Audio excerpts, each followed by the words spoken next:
Now we're ready for the sum and difference properties of logarithms. They have to do with exponents again. For example, if we have x squared times x cubed, what do we do to the exponents? We add them together. So we go 2 plus 3 is 5. So multiplying turns into adding. If we have division, like let's do x to the 7th divided by x to the 4th, we use subtraction. X 7 minus 4, and that gives us x to the 3rd. So division of exponents turns into subtraction to simplify that. Since logarithms are exponents, the same rules apply. When a logarithm has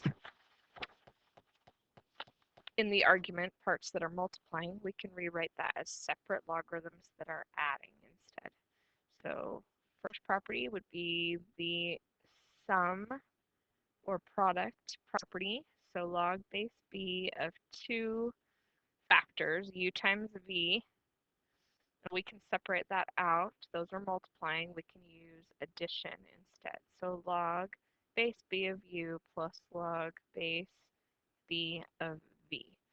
So just like exponentials, we add the exponents when we're multiplying. A logarithm, we can add the logarithms when we're multiplying. Okay, and then the difference or quotient property would be when we divide. So if we have u divided by v, that would be the same as log base b of u subtract log base b of v. So anything, like if we have multiple things on the bottom of our next expression, like we will over here, we'll have an x, a y, and a z, or not an x, just a y and a z. Both of those items will subtract because they're both in the denominator. They're both dividing in the overall problem. And then everything in the numerator will add because they are all multiplying. We get to, in this particular problem, we get to look at what a cubed root looks like when we're working with logarithms. I think we did a little bit of that in section 4.1.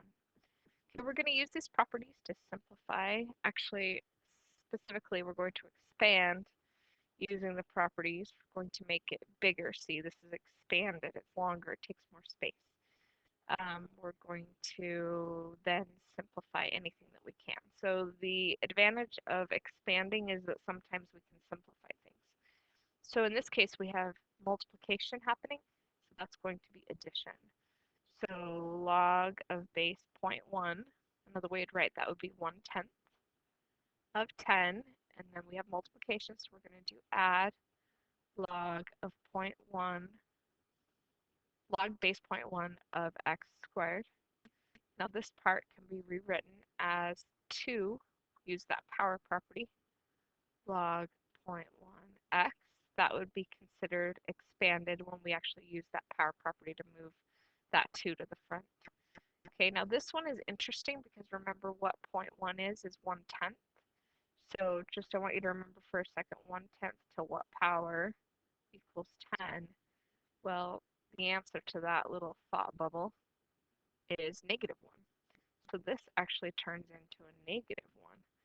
So we could rewrite this entire equation if we wanted to switch things around. We don't have to. We could leave it just like this. But we could put that -1 at the end like that.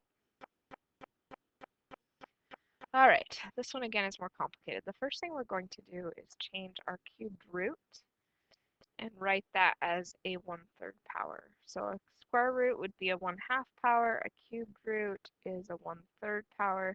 I wanted you to notice something about the power over here on question 1. The second power was only on the x. And so this second term was the only one with the 2 in front of it because there was no power of 2 on the 10. This one, however, the 1/3 power is the entire cubed root. So it affects the entire argument of the logarithm. So let's go ahead now and use our properties to split this up. It's going to be really long. So we'll have log of 100 to the 1/3 power, and then we'll have plus, because multiplication, log of x squared to the 1/3 power. Now that's kind of weird because we already have a squared and then we're going to have a 1/3 power on top of that. Those are just going to multiply together. Then we have division, so that will be subtraction. Log of y to the 1/3 power, and then subtract again for another variable in the denominator. So log of z to the 5th power, but we're going to need to multiply that 5 times the 1/3 power that's on everything. Okay, so this gives us 1/3 log 100 plus 2/3 log x minus 1/3 log y, just using the power property to pull those numbers out front, minus 5/3 log z. We've expanded it pretty well. We could leave it there. However, there's one little thing we can simplify that they kind of want you to watch for to simplify. So 1/3 of log 100. Notice how there's no base on our log. That means it's log base 10.